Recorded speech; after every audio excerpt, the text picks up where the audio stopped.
So now we have today Dr. Inayat Singhal. She has taken preventive and social medicine from AIMS Rishikesh. I would like to introduce herself. Hi everyone, I am Dr. Inayat Singhal. I am pursuing my MD in Community and Family Medicine from AIMS Rishikesh, and I did my undergrad from Kasturba Medical College, Mangalore. So that's me. I've also written a book on sustainable development goals, if that excites you. So I'm glad to be here. Okay, like, great. yeah. Great. It's great for us to be that you are here. Tell us, how was your UG life? My UG life was a lot of fun. So initial few years was just chilling with friends, and we had a very good curriculum. Like we had good faculty. Though like obviously we didn't have always the patient load of the government college, even though Mangalore relatively has more of patient load. But I think till the longest time we were just chilling with friends. Very late into the picture came, okay, we want to prepare for NEET PG around COVID time, probably. Um, so like I feel we just had a lot of friends and we were just chilling. Most of the college life was just chilling. Okay, great. You enjoyed your undergrad life. So, when did you seriously started preparing for INI? Okay, so I even in my internship wanted to do something called as Masters in Public Health, which I still want to do after my postgrad. And then like sometime in November, I felt the best way to go about it would be to do MD Community and Family Medicine before pursuing Masters in Public Health. So I started preparing seriously, and that time also like I just started the basics around November, December last year, because our internship was extremely hectic. Properly, I'll say I started around May this Okay. year. So that means Yeah. you gave around only 6 months of preparation was enough for you to crack this exam. Yeah. Great, great, great. So, how was that transition? You said you were fun going in undergrad and then to INI serious mode of preparation. So, how did you went about it? So for me, like I feel it was not exactly some parts of it was transition, but I was always somebody who did basic studying in college. So I didn't like I wasn't clueless when I started. Obviously it was a little difficult to say. 1 year of internship was a huge break because I really did not study much at that time. uh, but I just started very slow. I didn't take the pressure of doing everything perfectly. I said every day I will show up, I will study 6 to 8 to 10 hours, whatever I could push myself. But I think showing up every day to study was my thing. That आज मन नहीं भी कर रहा तो मैं बैठ के पढ़ूंगी, कोई बात नहीं, मतलब कम पढ़ूंगी पर पढ़ूंगी. तो I think since May there has not been a single day जब मैंने पढ़ाई नहीं की है. मैंने की है, मन कर रहा हो नहीं कर रहा हूं, मैंने बैठ के पढ़ा है. Great, हाँ. great. So, what sources you followed? Okay, so obviously BTR तो मैंने बहुत अच्छे से करने की कोशिश की थी. वो भी मतलब मैंने बोनस बीटीआर एंड में किया था, एकदम मेरे पास टाइम नहीं था. मैंने एक बार पूरा सिलेबस डांस से करा था, बिकॉज वो मैंने धीरे धीरे किया था. वो आई स्टार्टेड डूइंग जब मैंने बताया ना नवंबर में आई स्टार्टेड लास्ट ईयर. तो मैंने एक बार सारी वीडियोस देखी बिकॉज इतना टाइम हो गया था सारे कॉन्सेप्ट्स पढ़े हुए, तो मुझे था एक बार मैं ब्रश अप हो जाऊंगी कॉन्सेप्ट से, सो दैट जब मैं बीटीआर खोलूं तो मुझे ऐसा ना लगे कि मेरे को तो पता ही नहीं है. तो एक बार आई डिड डैम्स का. मैंने उसके बाद नोट्स कभी नहीं खोले डैम्स के ऊपर. मैंने उसके बाद सिर्फ बीटीआर किया है. मतलब till July 31st I was done with my dams. उसके बाद मैंने सिर्फ बीटीआर किया है और फर्स्ट एड किया है. Okay, okay. So, that means you majorly followed BTR only. आया majorly BTR. So, you earlier said that you were not able to crack in the May INI. So, what went wrong in that? Honestly मैंने पढ़ा ही नहीं था ना, मुझे अपने आप से उम्मीद थी ना. मैंने रादर मैंने पेपर दिया तो मुझे ऐसा लगा यार ये तो मैं कर सकती हूँ. उस टाइम तक तो मैं उम्मीद भी नहीं लेकर चल रही थी. मैं बस गई थी पेपर देने कि अच्छा पेपर होता कैसे है। इससे ज्यादा ना मैंने एक्सपेक्ट किया था, क्योंकि मेरे को बेसिक नॉलेज ही नहीं होता। And according to me test देने में दो पार्ट्स होते हैं। वन इज जो आप पढ़ते हो, दूसरा आपका माइंडसेट होता है। तो उसमें मैं माइंडसेट मेरा माइंडसेट बुरा नहीं था। मेरा माइंडसेट ये था कि मुझे समझना है पेपर में होता क्या है। और दूसरा पार्ट मेरे को था ही नहीं, जब मेरा नॉलेज भी इसी नहीं है, जब मुझे याद ही नहीं है एक सवाल देखकर कि अरे चार ऑप्शंस में है क्या, तो मैं उसका कुछ कर नहीं सकती। तो उस टाइम तो प्रॉब्लम वही था कि मुझे नहीं आता था, और मुझे पता था, मतलब मैंने अपने आप से ना गलत एक्सपेक्टेशंस रखी। मेरे सारे दोस्त ऐसे थे, हमें क्वालिफाई करना है, हमें ये करना है, मेरे को अपने आप से कोई एक्सपेक्टेशंस ही नहीं थी। मैंने जाके पेपर दिया था बस उठ के कि चलो पेपर दे देते हैं। Okay, so one thing is that is common, that were you regular test giver in GT, or you gave it intermittently? So how was it? So I gave like two tests in a month. Initially, बाद में like I made it once a week types, और number नहीं बढ़ रहे थे। So ये एक बहुत बड़ा प्रॉब्लम था कि 4 months एंड मेरा जितना नीट में स्कोर था मेरे उससे भी कम आ रहे थे। तो आई वाज लाइक 4 महीने पढ़ के भी मेरे नीट से कम नंबर आ रहे हैं। तो I had called this friend of mine जिसने क्लियर किया था, तो उसने मुझे बहुत क्लियरली बोला था कि ये नंबर कुछ इंडिकेट नहीं कर रहे हैं, ये तुम्हें वो 3 घंटा बैठना सिखा रहे हैं। तो तो उसने मुझे जब बोला कि मेरे भी नहीं आ रहे थे, तो मुझे लगा यार कोई बात नहीं, उसके भी नहीं आया, उसका नीट में 3,000 रैंक आया है, कोई नहीं, मेरा भी नहीं आ रहा है, देख लेंगे जो होगा। सो आई फील जिसके भी जीटी में स्कोर स्टैग्नेंट है उसके लिए मेरा बस यही है कि नीट का वो जो जीटी का स्कोर है ना वो कुछ सिग्निफाई नहीं कर रहा। मेरा बेस्ट रैंक शायद 5,000 7,000 कुछ था, मेरा एनआई सेट में रैंक 1,500 था। कुछ भी इंडिकेट नहीं करती है वो चीज। द होल पॉइंट इज तुम्हें 3 घंटा बैठने की आदत पड़ जाती है, तो वो इम्पोर्टेंट है। So yeah, I think that's also important. So what was your score in INI? You saw your scores. या I got 128 correct. I think my total score was 106 or 7. It's not a lot. So, I mean, how much you got it wrong? I mean, many people are confused, like how much to attempt, or 190 to attempt, or 160 to attempt. Where should you go? I mean, what you did?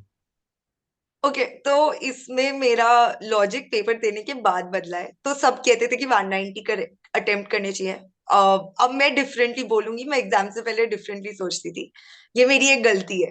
कि आपको पता होता है आपको कौन सी branch चाहिए। मेरे को हमेशा से क्लैरिटी थी कि मुझे सीएफएम ही करना है।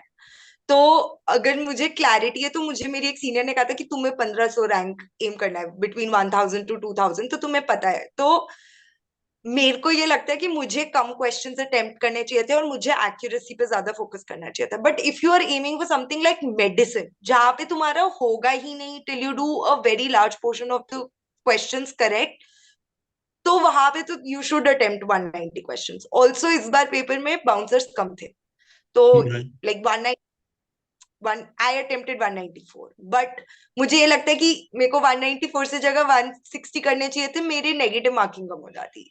और मैं कम्युनिटी वाली हूँ, मेरे को ऐसे भी नहीं था कि मुझे टॉप स्कोर चाहिए। तो आई फील ब्रांच डिपेंडेंट होता है। अगर आपको पता है आपको कौन सी ब्रांच चाहिए और आपको किसके बीच में रैंक चाहिए, आप उस हिसाब से आपको प्लान करना चाहिए। Okay, great. So, your now let's come to your choice. Your choice is not that of a majority of students think of. So, why is so specific about preventive and social medicine? So I feel that I've always felt very strongly about sustainable development goals. मैंने UNESCO के साथ काम किया था अपने third year में। I got selected as 32 youth to work with UNESCO from different fields.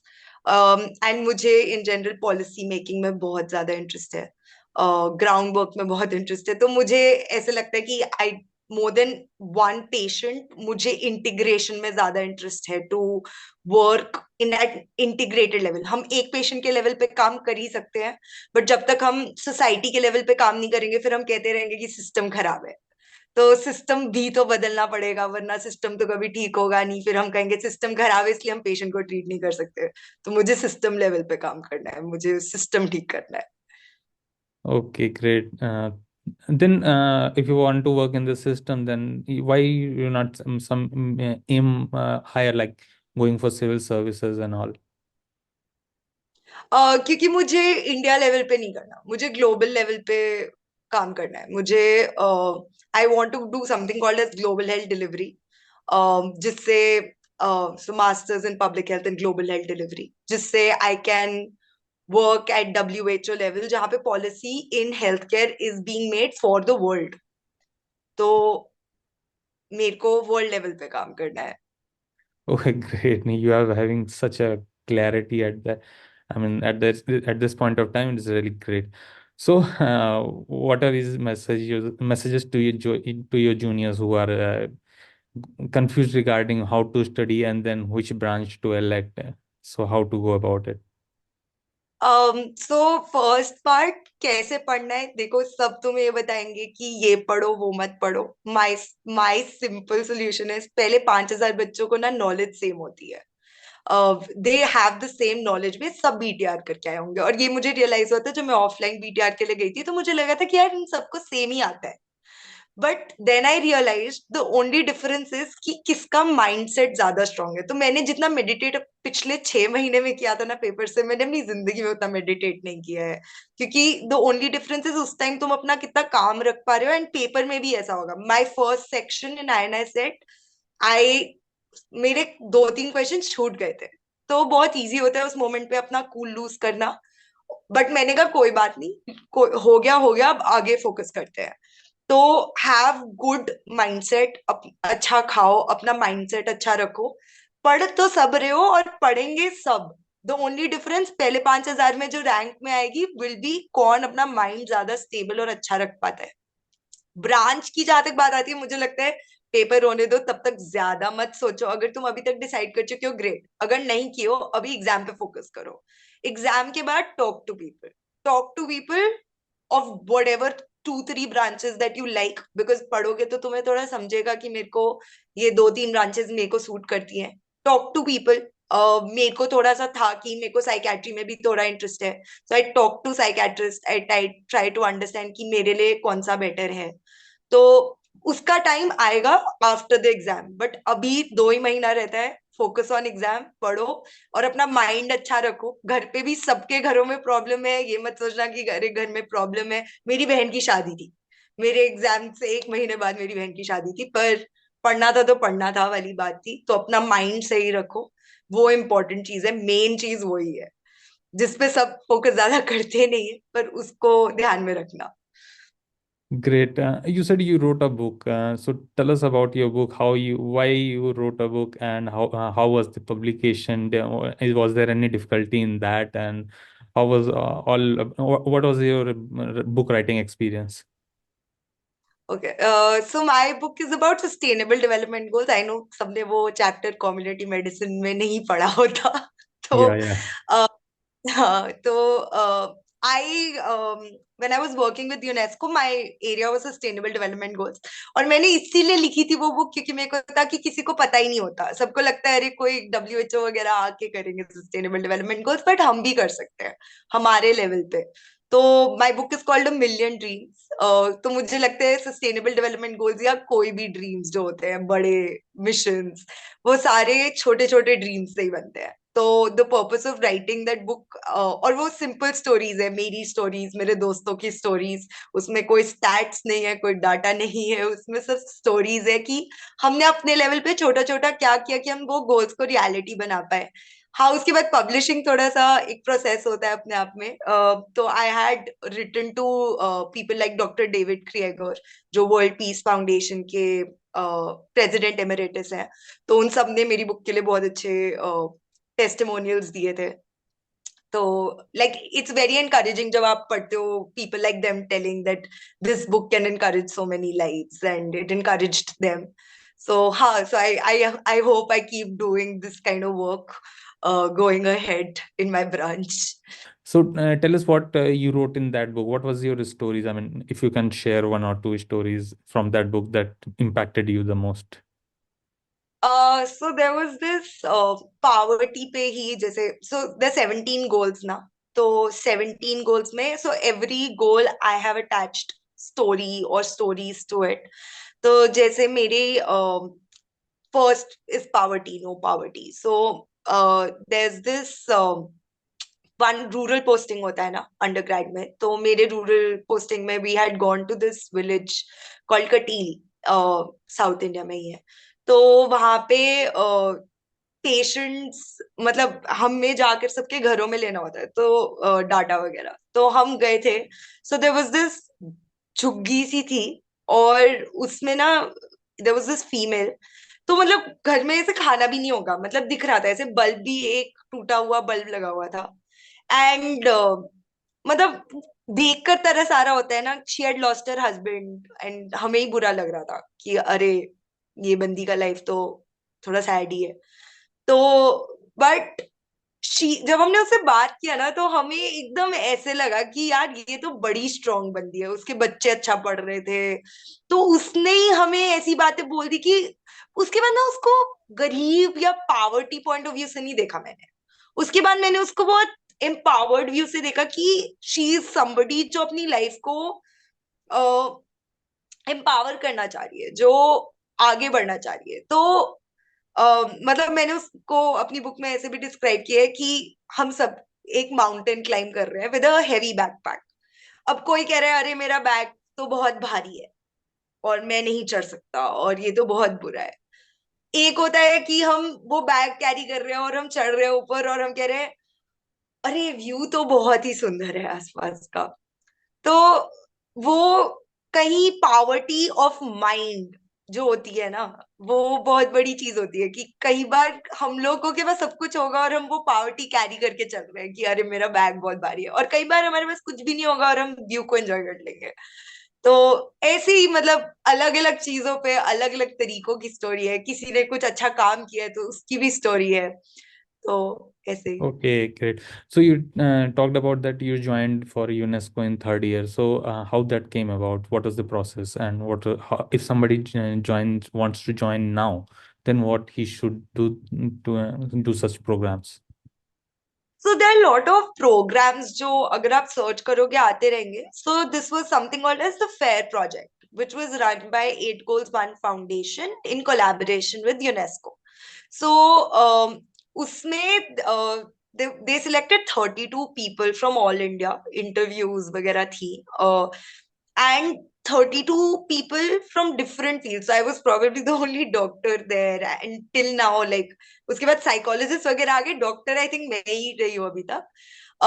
तो उसमें वी ऑल सैट और हमने सस्टेनेबल डेवलपमेंट गोल्स, मेरे बैच में ये था, एवरी ईयर होता है, हमने एक्ट्स ली थी इंडिया की, जो सर्टेन एक्ट्स ली थी। एंड देन उस टाइम जैसे नेशनल एजुकेशन पॉलिसी नई नई आई थी, तो हम सब ने बैठ के वो पूरी पढ़ी थी।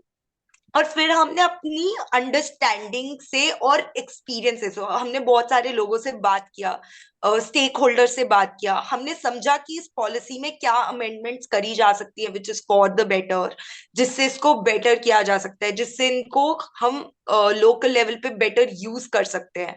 तो अंडरस्टैंडिंग, पहली बात तो हम सबको पॉलिसीज पता ही नहीं होती है, तो जब हम पढ़ने लगे पॉलिसीज बहुत लंबी चीज होती है। उसके बाद उसमें समझना कि अच्छा पॉलिसी तो बना दी, वो आईएएस ऑफिसर्स बनाते हैं।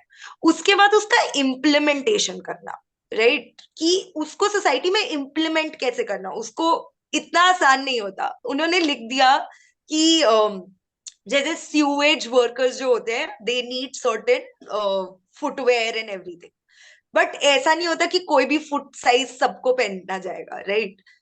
कुछ किसी को कोई साइज फिट आ रहा है, किसी को कोई साइज आ रहा है, तो गवर्नमेंट कौन सा साइज देगी कि सबको फिट है, कैसे उससे फिर हेल्थ हजार्ड जो हो रहे हैं उसको कैसे रोका जाए। तो ये सारे प्रैक्टिकल प्रॉब्लम्स होते हैं। तो to understand that and to bring amendment at that level, समझना उसको अच्छे से और उसमें क्या चेंजेस आ सकते हैं, तो ये सब हमने उस प्रोसेस में किया था। था भी कोविड, तो टाइम भी अच्छा खासा था हमारे पास, तो हम सब ने बैठ के काफी काम किया था।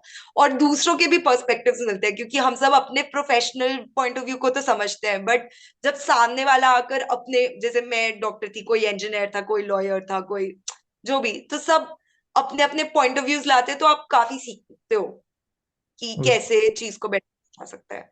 Great. I mean, that multi-stakeholder point of view.